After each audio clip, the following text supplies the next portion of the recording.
السلام علیکم ورحمۃ اللہ وبرکاتہ۔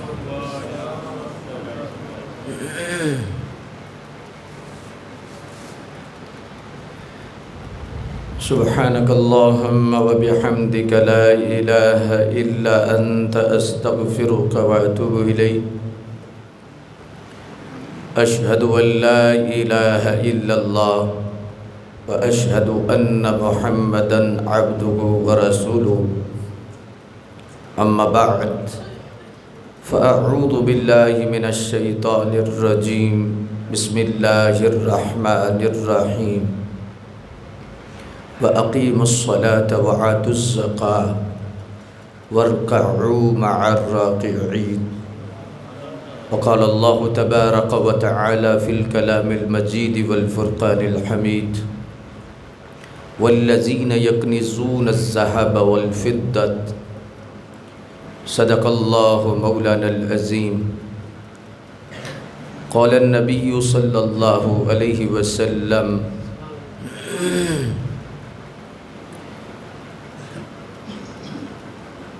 السخی قریب من اللہ وقریب من الناس وبعید من النار۔ البخیل بعید من اللہ وبعید من الناس وقریب من النار۔ صدق رسول اللہ صلی اللہ علیہ وسلم۔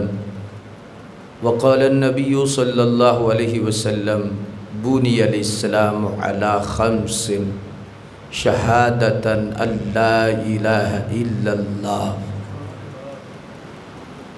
واشہد ان محمدا عبدہ ورسولہ واقام الصلاۃ وایتاء الزکاۃ والحج والصوم رمضان۔ صدق رسول اللہ صلی اللہ علیہ وآلہ وسلم: ان اللہ وملائکتہ یصلون علی النبی یا ایہا الذین آمنوا صلوا علیہ وسلموا تسلیما۔ صلاۃ والسلام علیک یا سیدی یا رسول اللہ وعلی آلک واصحابک یا سیدی یا محبوب رب العالمین۔ صلاۃ والسلام علیک یا سیدی یا خاتم النبیین وعلی آلک واصحابک یا سیدی یا خاتم المعصومین۔ خدائے لم یزل کا دست قدرت تو، زبان تو ہے، یقین پیدا کرے غافل کہ مغلوب گمان تو ہے۔ جب اس انگارے خاکی کے اندر ہوتا ہے یقین پیدا، کر لیتا ہے بالوں پر روح الامین پیدا۔ غلامی میں ناکام آتی ہیں شمشیریں نہ تدبیریں، جو ہو ذوق یقین پیدا تو کٹ جاتی ہیں زنجیریں۔ کوئی اندازہ کر سکتا ہے اس کے زور بازو کا، نگاہ مرد مومن سے بدل جاتی ہیں تقدیریں۔ ولایت، بادشاہی، علم اشیاء کی جہانگیری، یہ سب کیا ہے؟ فقط ایک نقطہ ایمان کی تفسیر ہے۔ ابراہیمی نظر پیدا کر مگر مشکل سے ہوتی ہے، ہوس چھپ چھپ کے بنا لیتی ہے سینوں میں تصویریں۔ حمد و صلوات کے بعد اللہ کا شکر ہے ماہ نور رمضان المبارک کی رحمتوں کی برسات جاری ہے۔ ہر گھڑی لاتعداد رحمتیں لے کر امت مسلمہ کو نواز رہی ہے۔ لاکھوں نہیں کروڑوں لوگ ایک ایک گھڑی میں بخشے جا رہے ہیں۔ اللہ کی رحمت ہاتھوں ہاتھ لے رہی ہے۔ خوش بخت ہیں وہ لوگ جو اس موسم بہار سے خوشبوئیں حاصل کر رہے ہیں۔ اس موسم بہار کو وہ انجوائے کر رہے ہیں۔ یقیناً خوش بخت ہیں وہ پیشانیاں جو سجدوں کے نور سے منور ہے، اور خوش نصیب ہیں وہ لوگ جو دن کو روزے میں ہوتے ہیں اور رات کا قیام تراویح ذکر قرآن کے ساتھ رشتہ بھی ان کا موجود ہے۔ اللہ تبارک و تعالی جل مجدہ الکریم ہمیں اس رحمت کے دریا سے زیادہ چلو بھرنے کی توفیق عطا فرمائے اور ایسا لنگر نصیب فرمائے کہ آنے والا سال ہمارا اس ذوق میں گزرے کہ ہماری کوئی نماز قضا نہ ہو اور ہمیں حقیقت میں تقوی کا نور میسر ہو۔ رمضان المبارک بندے کو ستھرا کرتا ہے، پاکیزہ کرتا ہے، طہارت دیتا ہے اور اس کے جو حقوق کا خیال رکھتا ہے وہ پھر واقعی پاک صاف اور ستھرا ہو جاتا ہے۔ کوشش کریں کہ اس کے حقوق کا بندوبست ضرور کریں۔ حقوق کوئی لمبی چوڑی تفسیر نہیں، یہ ہے حرام سے بچ جائیں، حرام چیزوں کو قریب بھی نہ آنے دیں، کیونکہ مسلمان کے اندر یہ جذبہ ہے، اللہ کا فضل ہے، وہ 80% مسلمان اللہ کے بتائے ہوئے حلال کو چھوڑتا ہے، لیکن بہت کم لوگ ہیں جو روزہ رکھ کے بھی حرام چھوڑتے ہیں۔ مثلا آنکھ کا غلط استعمال، زبان کا غلط استعمال اور پھر ڈیوٹی میں کوتاہی، یہ سارے کے سارے معاملات یہ روزے کے نور کو ختم کرتے ہیں۔ حتیٰ کہ جو بندہ ان چیزوں کا لحاظ نہیں رکھتا اسے شام کو رزلٹ میں جمع مائنس کر کے بھوک اور پیاس اس کے حصے میں آتی ہے، اور پھر نبوی مہر لگی، فرمایا کہ اللہ کو تمہاری نہ بھوک کی ضرورت ہے نہ پیاس کی ضرورت ہے، بھیجا تو تھا تمہیں دن کو یہ کر کے آؤ، تو سودا ہی بازار سے نہیں لایا، لعلکم تتقون والا سودا تھا، کہ تمہیں تقوی ملے، طہارت ملے، تم بچ جاؤ، تو بچے کو بھیجا جاؤ بازار سے یہ چیز لے آؤ، تو جیسے گیا تھا ایسے ہی آ گیا، تو باپ کہتا ہے اب وقت بھی ضائع کرایا کیا، چل بیٹھ جا کے۔ یہ انداز اس بندے کا ہوتا ہے کہ جو بندہ روزہ تو رکھتا ہے لیکن وہ پابندی نہیں کرتا حلال و حرام کی اور روزے کی حقیقت کی طرف مائل نہیں ہوتا۔ تو کوشش کریں کہ دن ایسی صورت میں گزرے کہ ہر لمحے آپ کو خیال ہو یار روزہ ہے۔ تو یہ کورس مہینے کا ہے لیکن 11 مہینے اس کا اثر بندے کے جسم پر رہتا ہے اور بندے کی زندگی بھر کا جو سسٹم ہے وہ درست کرتا ہے۔ روزے میں خیر ہی خیر ہے، برکت ہی برکت ہے۔ اگر جسمانی صحت کو دیکھیں تو ہر قسم کی بلائیں، وبائیں، بیماریاں روزہ دور کرتا ہے، روزہ طہارت دیتا ہے۔ ایک صاحب نظر بزرگ فرماتے ہیں ہم نے دیکھا کشف کی حالت میں کہ ایک بندے میں 1000 بیماریاں تھیں اور ہو سکتا ہے اس کا علاج نہ ہوتا، لیکن جب سے اس نے روزہ رکھنا شروع کیا ہم نے دیکھا کہ جس طرح کپڑے کو آگ نے جلایا ہے اور اس کی ابھی میل کا پتہ نہیں لگ رہا، ہر شے جل گئی، اس بندے کی بیماری رہی نہیں، ہر شے ختم ہو گئی۔ اور جو طبیب اور حکماء علاج کرنے سے گریز کر رہے تھے، صرف روزہ رکھنے سے اللہ نے اسے ستھرا کیا ہے، پاک کیا ہے، طہارت دی ہے۔ تو روزے کا جو حقیقی مقصد ہے ہمیں وہ میسر آ جائے اور ہم فلسفے کی طرف چل پڑیں تو تب ہے۔ تو جس طرح روزے کا ایک پورا ایک نظام ہے، اس طرح اللہ تبارک و تعالی جل مجدہ الکریم نے اسلام جو دیا ہے، جو نور دیا ہے، اس کی ایک بلڈنگ ہے، بلڈنگ میں چھت ہوتا ہے، پلر ہوتے ہیں، پھر ساری تیاری ہوتی ہے۔ ایک بلڈنگ ہے اسلام اور اس کے 4 پلر ہیں، اور بنیادی طور پر تو 5 ہیں، اور بنیاد جو ہے وہ ان پر ہے۔ وہ پہلا بزرگوں نے لکھا ہے وہ تو ہے کلمہ، کلمہ پڑھ کے تو پھر یہ دائرے میں داخل ہوتا ہے، اس کے بعد پھر سارا نظام شروع ہوتا ہے۔ اس نے عقد کر لیا ہے، اب سودا کر لیا اللہ سے کہ اب میں تیرا ہوں، تیری مانوں گا، چونکہ میں نے تیرے سوا کسی کو الہ ماننا ہی کوئی نہیں۔ اب جو کچھ ہے تو ہے، رستہ تیرے نبی کا ہوگا، طریقہ تیرے نبی کا ہوگا، اور اتباع تیرے نبی کی ہوگی۔ میں جانوں اور میرے نبی جانیں۔ رب فرماتا ہے اگر یہ بات ہے تو فرمایا پھر ایک وقت آئے گا کہ ہم ہر شے سے کہیں گے یہ بندہ دو عالم میں خفا میرے لیے ہے، سارے پیچھے ہو جاؤ، اس کے لیے جنت کے دروازے کھول دو۔ تو پہلا جو پلر ہے بنیادی طور پر جس سے بندے کی پراپرٹی اسے ملتی ہے وہ ہے کلمہ شریف۔ اس کے بعد پھر 4 پلر اور ہیں اس بلڈنگ کے۔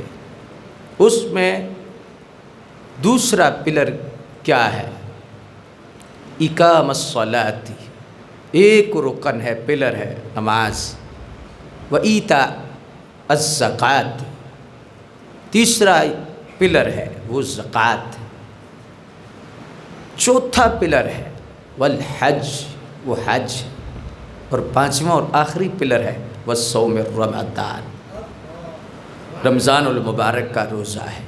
یہ بنیادی طور پر 5 چیزیں ہیں، اور یہ انسان کے لیے خیر ہی خیر ہے، برکت ہی برکت ہے، رحمت ہی رحمت ہے۔ اب ہر ایک عبادت کا حوالہ لیا جائے تو بندے کی زندگی ختم ہو سکتی ہے، لیکن اس کے فائدے حکمتیں ختم نہیں ہو سکتی۔ تو جس طرح روزہ کی اہمیت ہے اور نماز کی اہمیت ہے، اس طرح اللہ تبارک و تعالی جل مجدہ الکریم نے ایک نظام دیا ہے، اور وہ ہے نظام زکوٰۃ۔ زکوٰۃ کا لغوی معنی تو ہے ستھرا کرنا، بڑھانا۔ ظاہر ہے کہ جو چیز پاکیزہ ہوتی ہے اس کی ڈیمانڈ زیادہ ہو جاتی ہے تو وہ بڑھ جاتی ہے۔ تو بنیادی طور پر ہے یہ نکلا ہے، اسی سے لفظ مزکی ہے، یزکا ہے، ازکا ہے، تو ستھرائی کے معنوں میں آتا ہے۔ بندہ جو اللہ کا ہے، اللہ نے اسے مال دیا ہے، تو اللہ تبارک و تعالی جل مجدہ الکریم کی چاہت ہے کہ اب ہم نے تجھے دیا ہے تو اس میں ہم نے کسی اور کا حصہ بھی مقرر کیا ہے، صرف تیرا ہی نہیں، کیونکہ قانون قدرت ہے کہ ہر زیادہ چیز میں کسی نہ کسی کا حصہ ہوتا ہے، جس میں حصہ نہ ہو وہ پوری دی جاتی ہے۔ مولانا روم نے لکھا ہے کہ دیکھو بھینس کا دودھ زیادہ ہوتا ہے، کتیا کا دودھ کم ہوتا ہے۔ بھینس کا ایک بچھڑا ہوتا ہے اور کتیا کے 5-6 بھی ہوتے ہیں، 7 بھی ہوتے ہیں، لیکن اس کا دودھ بہت کم ہوتا ہے۔ وہ بالٹیوں اور برتنوں جتنا نہیں ہوتا، لیکن بھینس کا دودھ، بچہ بھی حالہ ایک ہے تو دودھ بالٹی پوری ہے، 10 کلو دودھ ہے، 15 کلو دودھ ہے۔ تو فرمایا کہ اس میں دودھ بچے کے علاوہ کسی کا حصہ بھی ہے، صرف بچے کا حصہ نہیں۔ ادھر صرف کتیا کے بچوں کا حصہ ہے، بس پی کر تو گزارا کرتے ہیں، اور کسی کا حصہ نہیں۔ تو فرمایا قانون فطرت ہے کہ اللہ جب کوئی شے زیادہ دیتا ہے اس بندے کو تو اس میں کسی اور کا حصہ بھی رکھتا ہے۔ بندے مومن کو جب اللہ اپنے فضل سے مال دیتا ہے، وہ بندہ مالدار ہوتا ہے، فیکٹری بناتا ہے، کاروبار کرتا ہے، تجارت کرتا ہے، تو وہ مال اس کے بچوں سے، خاندان سے کہیں زیادہ ہے۔ تو اللہ فرماتا ہے کہ ہمارے قانون کے مطابق پھر تم نے کیا کرنا ہے، تم 97.5 کھاؤ پیو، بچوں کو دو، 2.5 ہمیں دے دو، ہماری مرضی کے مطابق دے دو۔ 2.5 جو ہیں وہ تم نے ہماری مرضی کے مطابق دینے ہیں۔ اور عام انداز دنیا میں بھی دیکھا جائے تو جو گورنمنٹ ہوتی ہے، ریاست ہوتی ہے، وہ بھی بندوں سے ٹیکس لیتی ہے۔ کوئی بھی دنیا میں ایسا نظام نہیں رہا جس میں ٹیکس نہیں رہا۔ ٹیکس کا نظام جتنا بہترین ہوتا ہے اتنا معاشرہ صحت مند ہوتا ہے، اور اس معاشرے کے اندر اتنی ہی زیادہ قابلیت ہوتی ہے، جرائم کم ہوتے ہیں، کیونکہ ٹیکس گورنمنٹ لے کر پھر اسی پہ خرچ کرتی ہے، اس بندے کو سہولتیں دیتی ہے اور اس بندے کے لیے بہت کچھ رفاہی طور پر کرتی ہے۔ آپ دیکھیں کہ یورپ نے نقل کی اسلام کی اور قرآنی نسخے لیے۔ یورپ سارے کا سارا قرآن کی نقل کر کے اس نے اپنے معاشرے کا نظام بنایا ہے۔ اس نے ٹیکس کا نظام اس انداز میں رکھا ہے اور پھر آگے دینے کا انداز اس انداز میں رکھا ہے۔ ساری کاپی ہے اسلام کی، ٹوٹل کاپی کیا ہے اس نے اسلام کو، اور اسلام کو کاپی کر کے تو اس نے آج دیکھیں یورپ کے اندر کہ انسان کو نہ صحت بیماری کی فکر ہے، نہ کسی چیز کی فکر ہے، جاب کی بھی حتیٰ کی فکر نہیں، جاب لیس بھی ہو جاتا ہے تو پھر بھی فکر نہیں، اسے گورنمنٹ دیتی ہے، خرچہ باقاعدہ طور پر دیتی ہے۔ بوڑھا ہو گیا ہے تو اسے کوئی فکر نہیں، کیونکہ اس نے 60 سال پیسہ گورنمنٹ کو دیا ہے، ٹیکس دیا ہے، اور اب اس نظام نے اس کو، اب اس کا بیٹا نہیں تو خیر ہے، اسے کوئی بھی نہیں تو اسے گورنمنٹ سنبھالے گی، ریاست سنبھالے گی۔ ریاست ایک ماں کا کردار ادا کرتی ہے۔ تو اس لحاظ سے مقصود یہ ہے، میں عرض یہ کرنا چاہوں گا کہ ریاست جب ٹیکس لیتی ہے تو پھر وہ واپس دوسری صورت میں کرتی ہے۔ اللہ نے بھی جو نظام رحمت دیا اس میں فرمایا تمہارے مال میں ہم کچھ ٹیکس لیں گے، زیادہ نہیں لیں گے، 100 میں سے 2.5 روپے لے لیں گے، لاکھ میں سے 2.5 لے لیں گے، 97,500 تمہارا ہے۔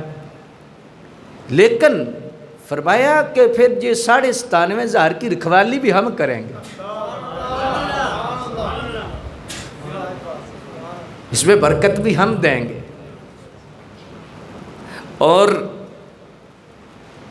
اس پر اپوزیشن آ کرنا پھر کہتی ہے نہ کریں، ایسا نہ کریں، مال کم ہو جائے گا، 1 لاکھ سے 2.5 تو جاتا رہے گا۔ الشیطان یعدکم الفقر ویأمرکم بالفحشاء، شیطان کہتا ہے الشیطان یعدکم الفقر، ڈراتا ہے غریب ہو جائے گا، غریب ہو جائے گا، اللہ کے رستے پہ نہ دینا، اللہ کے رستے پہ دیا تو غریب ہو جائے گا۔ پتہ چلا کہ جب بندے کی طبیعت دینے پہ آئے اور کوئی پیچھے سے روکے، وہ آواز اپنی نہیں، وہ آواز کسی دشمن کی ہے، دشمن کی آواز ساتھ ہوتی ہے، ڈر دے دیتا ہے۔ اور بندے کے اندر جتنا غربت کا خوف ہوتا ہے وہ زیادہ شیطان کی طرف سے ہوتا ہے، کیونکہ جو رب کے پر یقین رکھتا ہے، اللہ پر یقین رکھتا ہے، اسے اس چیز کی فکر نہیں ہوتی۔ حضرت شیخ شبلی رحمۃ اللہ تعالی علیہ کا واقعہ یہ آتا ہے کہ آپ پہلے توبہ سے پہلے جب اس لائن میں نہیں آئے تھے تو توبہ کا واقعہ لکھتے ہیں کہ وہ توبہ کا واقعہ کیا ہے۔ اللہ اکبر، آپ فرماتے ہیں کہ قحط سالی ہوگی، 7 سال تک قحط پڑ گئے، ہر بندہ پریشان ہے، ہر بندہ پریشان ہے۔ لیکن میں نے دیکھا بازار میں ایک بندہ ہے غلام، لیکن بڑا خوش باش ہے اور بڑی اسے کوئی کسی قسم کی پریشانی نہیں۔ میں نے اس سے پوچھا زمانہ مر رہا ہے اور تیرے حصے نکل رہے ہیں اور تو خوش ہے؟ اس نے کہا زمانہ کیوں پریشان ہے؟ زمانہ اس لیے پریشان ہے کہ 4 سال ہو گئے قحط کو، 3 سال اور بتائے گئے ہیں، اب کھانا دانا سب کچھ ختم ہو گیا ہے، تو اس لیے لوگ پریشان ہیں کہ ملے گا کہاں سے۔ اس نے کہا میں اس لیے خوش ہوں کہ میں جس مالک کا نوکر ہوں، جس کے گھر نوکری کرتا ہوں، اس کے ساتھ 7 سال نہیں، اس کے پاس تو 14 سال کا غلہ ہے، میں اس لیے خوش ہوں، پریشان کوئی نہیں۔ آپ کو جب رب ایک نقطے سے ہی بندے کی تقدیر بدل جاتی ہے، اللہ اکبر۔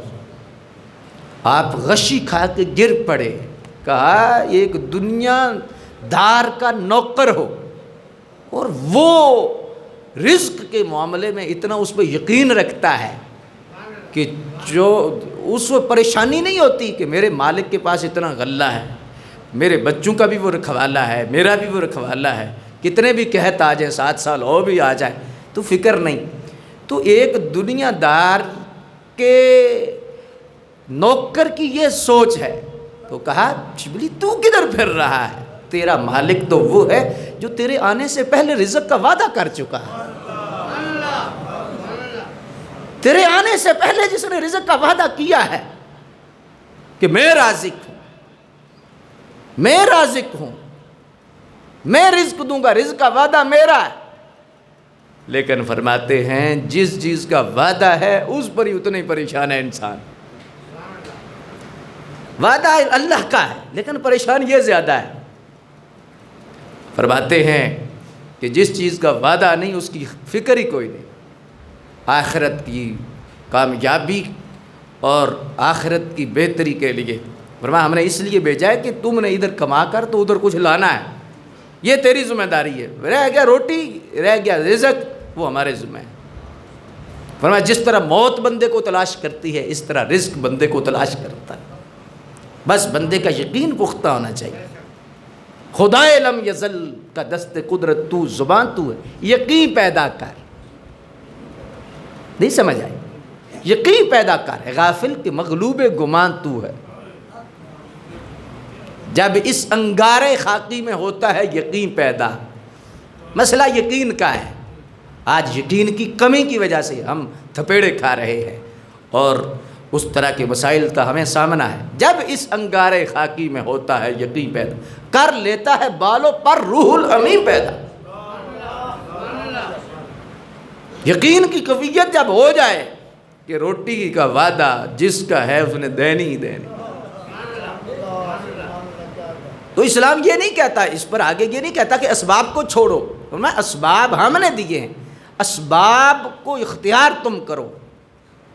یہ ہم پسند کرتے ہیں، ہاتھ پر ہاتھ دھرنے کو اسلام پسند نہیں کرتا، اور اللہ یہ بھی نہیں چاہتا کہ بس اللہ نے دیا ہوا ہے تو اب کوئی ہاتھ ہلانے کی ضرورت نہیں۔ بندہ توکل کر کے لیٹ گیا، رستے میں جا رہا تھا کہ اللہ نے رزق کا وعدہ کیا ہوا ہے، بیری کے نیچے لیٹا تو ایک اللہ نے بیر لگایا خوبصورت سا، اور بہت خوبصورت میٹھا اور بڑا بیر لگایا، لیکن نیچے لیٹ گیا کہ اب اللہ ہی میرے منہ میں ڈالے گا۔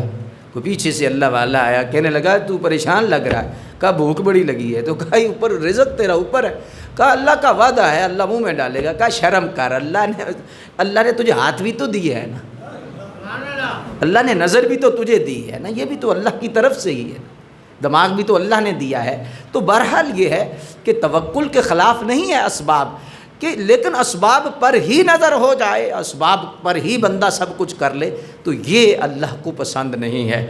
جی ہاتھ کارول دل یارول، یہ ہو کہ ہاتھ کوشش کرے لیکن دل اس بارگاہ میں چکا رہے، دل اس کے دربار میں ہی رہے، تو پھر اللہ کی طرف سے رحمتیں الشیطان یعدکم الفقر ویعمرکم بالفحشاء واللہ یعدکم مغفرۃ منہ وفضلا واللہ واسع علیم۔ فرمایا شیطان کیا کرتا ہے؟ شیطان کہتا غریب ہو جائے گا، غریب ہو جائے گا، غریب ہو جائے گا۔ الشیطان یعدکم الفقر، غریبی کا مشورہ دیتا ہے، دل میں ڈالتا غریب ہو جائے گا۔ وَيَعْمُرُكُمْ بِالْفَحْشَاءِ، اور برائی کی طرف پھیرتا ہے، لیکن آگے کیا ہے؟ وَاللَّهُ يَعِدُكُمْ مَغْفِرَةً مِّنْهُ وَفَضْلًا، اللہ تم سے وعدہ کرتا ہے۔ ہائے ہائے ہائے، اتنی مضبوط بات ہے، وَاللَّهُ يَعِدُكُمْ، اللہ تم سے وعدہ کرتا ہے۔ یار ایم پی اے وعدہ کر لے تو ہم کچھ نہ کچھ یقین کر لیتے ہیں، گلی بانی جائے گی، جو صاحب نے وعدہ کر دیتا، فلاں نے کر دیتا۔ ان کی حیثیت کیا ہے؟ وعدے کی حیثیت جو ہوتی ہے آپ کو پتہ ہے، لیکن یہ وعدہ کون کر رہا ہے؟ واللہ یعدکم، دے زکوٰۃ، زکوٰۃ ضرور دے، جو ہم نے حکم دیا ہے انفاق کر، خرچ کر، میرے رستے میں دے، اپنے مال سے جتنا ہم نے مقرر کیا دے، فکر نہ کر۔ واللہ یعدکم مغفرۃ منہ وفضلا، 3 کام اللہ وعدہ کرتا ہے تم سے، اللہ وعدہ کرتا ہے، ایک تو غربت بھی نہیں آئے گی، ہاں جی، دوسرا صرف مال ہی ہم نہیں لے رہے، ساتھ بخشش کا پروانہ بھی دے رہے، اس کے ساتھ ہم گناہ بھی بخشیں گے۔ کوئی ایسا کرم کرنے والا، من ہوا فضلا، اپنے فضل سے بھی نوازے. تیرے پاس 97.5 ہوں گے لیکن برکت ہم اتنی دیں گے. دیکھو برکت کیسے ہوتی ہے. ایک بوری ڈالی جاتی ہے زمین میں، اللہ فرماتا ہے دیکھو ہماری برکت کا انداز کیا ہے. ایک بوری تو زمین کے سینے میں بوتا ہے تو اس بوری کے بدلے میں ہم کتنی بوریاں دیتے ہیں. جو دیا جائے اس کے بدلے میں ضرور آتا ہے. مثل الذین ينفقون اموالهم فی سبیل اللہ کمثل حبۃ انبتت 7 سنابل فی کل سنبلۃ 100 حبۃ واللہ یضاعف لمن یشاء واللہ واسع علیم. مثال ہے اس کی جو زکوٰۃ دیتا ہے، خرچ کرتا ہے، میرے راستے میں دیتا ہے، میرے حکم کے مطابق دیتا ہے. اس کی مثال کس کی ہے؟ فرمایا اس چیز کی مثال ہے مثل الذین ينفقون اموالهم فی سبیل اللہ کمثل حبۃ انبتت 7 سنابل. ایک بندے نے زمین میں دانہ بویا، پھر اس دانے سے 7 سٹے نکلے. 7 سنابل، کتنے سنابل؟ سٹا 7 سٹے نکلے. ایک دانے کے بدلے میں کتنے سٹے نکلے؟ تو فرمایا سٹے خالی نہیں تھے. فی کل سنبلۃ 100 حبۃ، ہر سٹے میں 100 دانہ. دیا تو ایک تھا، ہم نے 700 بنا دیے. 700 بنائے. واللہ یعدکم، وعدہ ہے، ہم نے 700 بنائے. اب دیا ایک تھا دانہ، ہم نے 700 دیے. اب بھی تیرا دل نہیں کرتا کہ ایک دانے کے بدلے جو مالک 700 دے اور کہے پھر عشر نکال دے. 100 بوری سے ایک ہی نکال دے، عشر ہمیں دے دے. اور پھر ہمارا وعدہ ہے سارا سال گندم خراب بھی نہیں ہوگی. جدھر جدھر جائے گی نور بنے گا، جدھر جدھر جائے گی فرمایا کہ وہ برکت دے گی، اس میں خسارہ بھی نہیں ہوگا. 100 سے 2.5 بوریاں دے دینا، دے دے، عشر ہمیں دے دے، 10واں حصہ ہمیں دے دے. دیکھ پھر ہم کیسے وارے نیارے کرتے ہیں. یہی بوری اگر وہ بوتا نہ رکھ لیتا تو کتنا عرصہ کھاتا، خراب ہو جاتی. لیکن جب دی زمین کو تو زمین میں اللہ نے برکت ڈالی. ایک بوری کے بدلے 100 بوری آ گئی. 100 بوری جس نے دی ہے وہ چڑیوں کو بھی تو بھیج سکتا تھا، اپنی مخلوق کو بھی تو بھیج سکتا تھا، وہ ٹڈی بھی بھیج سکتا تھا. اس کی فوج کا کون مقابلہ کر سکتا ہے؟ اس کی مخلوق نکل آئے تو زمیندار صاحب کیا کریں گے، چودھری صاحب کیا کریں گے؟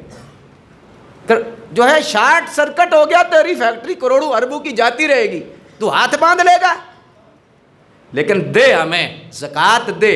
فرمایا ہم فرشتے مقرر کر دیں گے کہ اس کا شارٹ سرکٹ نہیں ہونا چاہیے. اب دیکھو سیدہ عائشہ صدیقہ رضی اللہ تعالی عنہ کی حدیث مبارکہ ہے مشکوٰۃ شریف میں. سرکار فرماتے ہیں، سیدہ عائشہ صدیقہ فرماتی ہیں اللہ اکبر، جس نے زکوٰۃ نہیں دی اور جس نے اللہ کے حکم کی نافرمانی کی اور جو مقررہ زکوٰۃ کا سلسلہ تھا وہ پورا نہیں کیا. اب سنو، صاحب روح البیان نے لکھا ہے سیدہ عائشہ صدیقہ رضی اللہ تعالی عنہ کا فرمان، کروڑوں رحمتیں ہوں ہماری اماں جان سیدہ عائشہ صدیقہ. ہائے کیسی یہ عورت ہے، ہائے ہائے ہائے، محبوب رب العالمین، سچے باپ کی سچی بیٹی ہے اور سچے نبی کی سچی بیوی ہے. 1 2 4 نہیں، 17 آیتیں اللہ نے پوری آپ کی شان میں نازل فرما. آدم علیہ السلام سے لے کر عیسیٰ علیہ السلام تک جتنے بھی نبیوں پر الزام لگے، کسی بچے نے گواہی دی، یوسف پہ گواہی لگی، بچے نے گواہی دی، خود سیدہ مریم پہ گواہی دی، سیدنا عیسیٰ نے گواہی دی، بچے نے گواہی دی، جس پر بھی لگی. لیکن جب باری آئی سرکار کی، محبوب کی باری آئی سیدہ عائشہ صدیقہ پر منافقین نے تہمت لگائی تو فرمایا بچہ گواہی نہیں دے گا، میں خود گواہی دوں گا۔ جبریل جا، 1 2 4 نہیں 17 آیات میری محبوب کی بیوی کی شان میں لے کے جاؤ، یہ ستھری بھی ہے، پاک بھی ہے، طیب بھی ہے، طاہر بھی ہے۔ سیدہ عائشہ صدیقہ رضی اللہ، میں ایک جملہ عرض کروں گا، رمضان شریف کا ماحول ہے، زندگی بھر اللہ کے نبی کی کسی نسبت کی توہین کا سوچنا بھی نہ،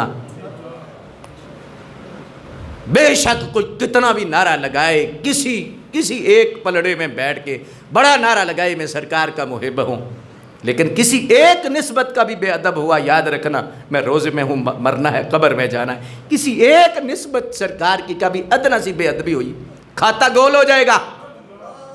بے شک صحابہ کے نام پر اہل بیت کی توہین ہوئی یا اہل بیت کے نام پر صحابہ کی توہین ہوئی، کھاتا گول ہے، بیڑا اسی کا پار ہے جو سرکار کی ہر نسبت کا حیا کرنے والا، وہی بندہ کامیاب ہے۔ کسی صورت میں بھی یہ بندے کے گمان بھی نہ آئے کہ میں بڑا نبی کرتا ہوں، علی کرتا ہوں، میں صحابہ کا نام لیتا ہوں یا فلاں کا نام لیتا ہوں یا فلاں کا نام لیتا ہوں، میری مراد یہاں کوئی بھی مسلک نہیں، میں خوف خدا دلا رہا ہوں رمضان شریف کے مہینے میں کہ اپنے ایمان کو محفوظ رکھو، نبی کی کوئی نسبت بھی ہے، ادب، احترام، چاہے صحابہ ہیں تو سبحان اللہ، اہل بیت ہیں تو سبحان اللہ، ازواج ہیں تو سبحان اللہ، والدین ہیں تو سبحان اللہ، اور نبی کی ساری نسبتوں کا مبارک ہو آپ کو، نبی پاک کی ساری نسبتوں کی عقیدت جس مسلک میں ہے، ادب جس مسلک میں ہے، میں نے مرنا قبر میں جانا ہے حضرات، وہ مسلک اہل سنت و جماعت۔ باقی کوئی کسی پیپر میں فیل ہے، کوئی کسی پیپر میں فیل ہے، کوئی کسی پیپر میں فیل ہے، کوئی والدین والا پیپر نہ پاس کر سکا، کوئی حضور کی ازواج والا پیپر پاس نہ کر سکا، کوئی حضور کے اصحاب والا پیپر نہ پاس کر سکا، کوئی حضور کی اولاد والا پیپر نہ پاس کر سکا، جی، لیکن جو صراط مستقیم والے ہیں جنہیں اہل سنت کہا جاتا ہے، اللہ کی قسم سارے پیپر پاس ہی نہیں، 100% نمبر ہے، عقیدے کا کوئی پیپر سنی کا فیل نہیں، کسی کے کونے میں سرکار کے والدین کی بے ادبی ہے، کسی مسجد کے کونے میں سرکار کی ازواج کی بے ادبی ہے، کسی دارے میں سرکار دو عالم علیہ الصلوۃ والسلام کی آل کی بے ادبی ہے، کسی میں اصحاب کی بے ادبی ہے، کوئی نہ کوئی کونا وہ لیک ہے، لیکن جب اہل سنت کے یہ خوبصورت محل دیکھو، ہر جگہ سے جنت کی خوشبو آئے گی، اہل سنت کا ہے بیڑا پار، اصحاب حضور نجم ہیں اور نو ہے عطرت رسول اللہ۔ سیدہ عائشہ صدیقہ رضی اللہ تعالی عنہا کی ذات گرامی، آپ باقاعدہ طور پر فرماتی ہیں کہ سرکار نے ارشاد فرمایا، حضور فرماتے ہیں ما خلت الزکاۃ مالا قط الا احلقت۔ ترجمہ سنو،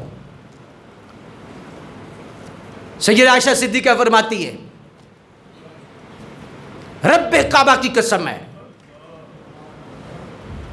جب کبھی زکوٰۃ مال میں مخلوط ہو جاتی ہے، مال میں زکوٰۃ مل جاتی ہے، فرمایا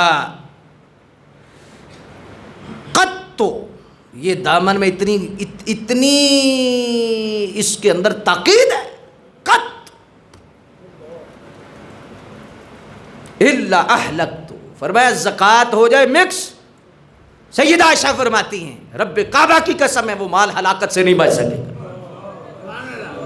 جس سے زکوٰۃ نہیں نکالی 1 سال بچے گا، 2 سال بچے گا، 4 سال بچے گا، یہ فیصلہ ہے اللہ کا، جب قانون کے مطابق نہیں چلے گا، یا جلے گا، یا ڈاکہ پڑے گا، یا کیس لگے گا، یا چوری ہوگی، یا کچہریوں میں ذلیل ہوگا، یا تھانوں میں ذلیل ہوگا، یا کسی نہ کسی تو کیس میں تو پڑے گا، اگر تو نے مال کا حق ادا نہ کیا اور زکوٰۃ نہ نکالی تو یہ ضرور مال ساتھ والے مال کو بھی لے کے جائے گا۔ لیکن اگلا جملہ سنو سیدہ عائشہ صدیقہ کا، رب کعبہ کی قسم جس مال سے زکوٰۃ لی جاتی ہے رسول اللہ نے گارنٹی دی، رب فرماتا ہے گارنٹی ہے کہ جو مال میں زکوٰۃ دیتا ہے ہم اس کی حفاظت کریں، ہم اس میں برکت دیں گے۔ حضرات آج کے دور میں یہ اس لحاظ سے اور اس انداز میں آج جو معاشرے کے حالات ہیں، زکوٰۃ کے جو دینے کا سلسلہ اس میں بھی بہت کوتاہیاں ہیں۔ بہت سارے لوگ تو زکوٰۃ دیتے ہی نہیں، اچھا دیتے ہیں تو پھر کچھ بغیر حساب کے نکال دیتے ہیں، جی ہم تو سارا سال صدقہ کرتے رہتے ہیں، خیرات کرتے رہتے ہیں، ہم زکوٰۃ سے بڑھ کر دیتے ہیں۔ یاد رکھو کہ زکوٰۃ بے حساب ہوتی ہی نہیں۔ 1,00,000 زکوٰۃ بنے، بندہ سال میں کروڑ دے دے، زکوٰۃ لاکھ ادا نہیں ہوئی۔ شرعی طور پر حکم ہے کہ حساب کرنا ہے، اور حساب سال کے بعد، اور اس میں رمضان شریف ہی نہیں کہ عموماً یہ ہے کہ لوگوں کا ذہن ہوتا ہے کہ رمضان میں انفاق کا زیادہ اللہ ثواب عطا فرماتا ہے تو رمضان شریف میں دی جاتی ہے۔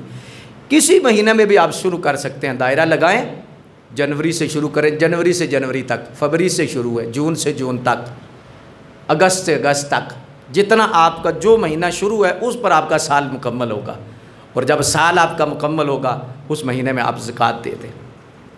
فقہا نے لکھا ہے کہ یہ طریقہ بالکل صحیح نہیں ہے کہ جو بندے تھوڑی تھوڑی کر کے زکوٰۃ دیتے ہیں اس میں خدشہ ہے۔ آج صبح کا سوال میرے پاس آیا تھا، اور آج میں چاہتا بھی تھا کہ میں سوالوں کے جواب دوں، لیکن یقیناً میں دیکھ رہا ہوں کہ وقت اپنے دامن میں گنجائش نہیں رکھ رہا۔ صبح کے درس میں انشاءاللہ زکوٰۃ کے یہ جو مسائل ہیں انشاءاللہ ڈسکس کر دیے جائیں گے، اور صبح جو دسترخوان روحانی یہاں پر لگتا ہے، آپ کی اطلاع کے لیے ہے کہ سینکڑوں لوگ یہاں بیٹھے ہیں جو صبح بھی حاضر ہوتے ہیں، لیکن جو اس روحانی لنگر سے مستفیض نہیں ہو رہے، ایک مرتبہ صرف آ جائے، صرف ایک مرتبہ آ جائے۔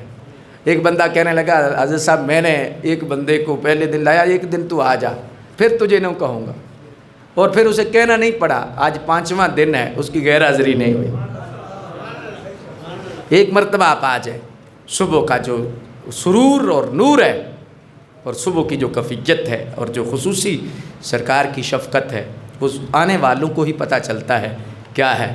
بعض تو ایسے ہوتے ہیں مسجد میں نماز پڑھنے آتے ہیں، ہم حسن ظن رکھتے ہیں کوئی مجبوری ہوگی مجبوری، حسن ظن ہی رکھتے ہیں، لیکن مجبوری نہ ہو اور سرکار کا لنگر بٹ رہا ہو۔ ابو ہریرہ فرماتے ہیں بازار میں اعلان ہو گیا سرکار کا لنگر بٹ رہا ہے، اعلان ہو گیا، مسجد بھر گئی، تو دیکھا کہ لنگر شنگر تو کوئی نہیں، لیکن بندے بیٹھے، حضرت عمر بیٹھے، حضرت ابو بکر بیٹھے، عثمان غنی، دیگر صحابہ بیٹھے ہیں، حضور کا دین پھیلا رہے ہیں، حضور علیہ الصلوۃ والسلام کے مسائل اور دین کے بتا رہے ہیں۔ تو کسی نے پوچھا لنگر کیا ہے؟ فرمایا سب سے بڑا لنگر یہی ہے جو دین پھیل رہا ہے، یہ سرکار کا اصل لنگر ہے، یہ جسمانی لنگر نہیں، روحانی لنگر ہے۔ تو بندہ آئے بھی اور پھر اٹھ کے چلا جائے تو پھر یہی کہہ سکتے ہیں کہ اس کے نصیب میں یہ لنگر نہیں ہے۔ تو آپ صبح کو ویسے ابھی ماشاءاللہ 4 دن یہاں رہ گئے ہیں، 10 روزہ یہ پروگرام تھا، اور اللہ کا فضل ہے کہ وہ بڑے پرسکون طریقے سے جاری ہے۔ تو اس لحاظ میں ہم صبح کو زکوٰۃ کے مسائل انشاءاللہ یہ ڈسکس کریں گے جو ہمارے پاس مسائل آئے ہیں، لیکن اس میں ایک مسئلہ جو لکھا گیا ہے چونکہ ایک ضمناً آ گیا ہے، تو اس میں یہ ہے کہ علماء نے لکھا ہے بہتر ہے کہ سارا سال تھوڑی تھوڑی جو زکوٰۃ ہے نا، اس میں علماء نے بہت اختلاف کیا ہے۔ اس کی سب سے بڑی وجہ کیا لکھی ہے؟ سب سے بڑا وجہ لکھی ہے کہ جنوری میں آپ نے زکوٰۃ دی ہے، اب اگلی جنوری آئے گی، جو ہی جنوری آنی ہے زکوٰۃ فرض ہونی ہے، پہلے ابھی فرض نہیں۔ یہ مسئلہ اصل میں علماء نے لکھا ہے کہ ابھی فرض نہیں، سال میں ہو سکتا ہے مال چلا جائے، ہو سکتا ہے غریب ہو جائے، اللہ چاہتا ہے، اللہ کسی سے، اللہ کا جو نظام ہے خیر والا ہے، تو ہو سکتا ہے کہ زکوٰۃ تو کروڑ دے دی ہے اور سال جب جنوری چڑھے تو کروڑ کا مقروض ہو جائے، اس کی فیکٹری میں لاس ہو جائے، اس کی تجارت میں لاس ہو جائے، تو فرمایا جنوری آئے گی جو پورا سال پہ مال پہ سال گزرا ہے پھر دے۔ تو اس لیے یہ پورا سال دینے والا تھوڑا تھوڑا لوگ تو آسانی سمجھتے ہیں، لیکن اس میں بہت سارے پہلو ایسے ہیں جس سے شریعت راضی نہیں ہوتی۔ تو اس میں جو ہے وہ بہتر ہے کہ جب مال ہو پھر دیا جائے۔ صرف تھوڑا گھاٹا وعدہ ہی ہوتا ہوں یار انہوں 5 لاکھ دینی پینی ہے 6 لاکھ دینی پینی ہے، بس تھوڑا سا ہی مسئلہ ہوتا ہے جی، آپ کا اکاؤنٹنٹ کہے گا یار کام ہو گیا ہے، لیکن آگے اللہ کا وعدہ ہے واللہ یعدکم مغفرۃ منہ وفضلا، دل پر ہاتھ رکھ دے، پھر دیکھنا ہم کتنا دیتے ہیں، ہمارے پر یقین تو کرنا، یقین کر کہ جب تو دے گا نا پھر ہم کیسے تمہیں نوازیں گے، کیسے تجھ پہ مہربانی کریں گے، کیسے تجھ پہ فضل کریں گے۔ تو اس لیے حضرات زکوٰۃ کے نظام کو جو اسلام نے اہمیت دی ہے بہت بڑی اہمیت ہے، بہت بڑی اہمیت ہے۔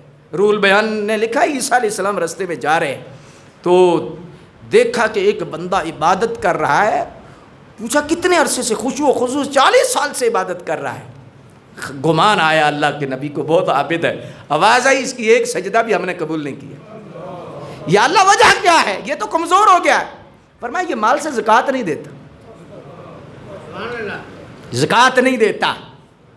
اس لیے اللہ کا جو نظام ہے، نماز اپنی جگہ ہے، حج اپنی جگہ ہے، سارے نظام اپنی جگہ ہے، لیکن جو اللہ نے فرمایا ایسے کرنا ایسے کرنا ایسے کرنا، کرتے رہو، زندگی بڑی تھوڑی ہے جی۔